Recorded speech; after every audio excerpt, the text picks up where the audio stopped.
Hello বন্ধুরা, আজকে আপনাদের দেখাচ্ছি বেনাপোল রোড।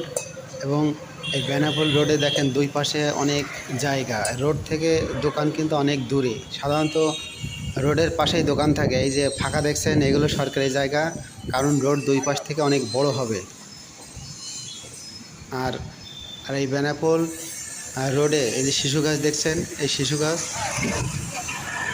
গাছ কিন্তু 100 বছরেরও বেশি বয়স এই শিশু গাছের।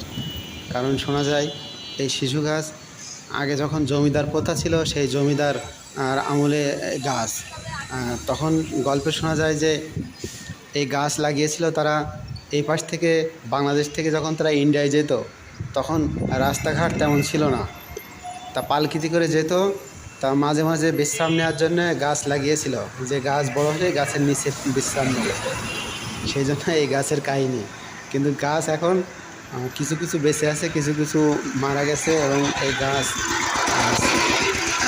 গাছ কাটার জন্য অনেক আন্দোলন হয়েছিল, কাটতে দেবে না, পরিবেশবিদেরা আন্দোলন করেছিল। দেখছেন এটা বেনাপোল রোড। বেনাপোল যেহেতু পোর্ট, সেজন্য এই টুলেনের রাস্তায় আসলে হয় না। রাস্তা আরও বড় দরকার, কারণ এখান থেকে প্রচুর পরিমাণ এক্সপোর্ট ইম্পোর্ট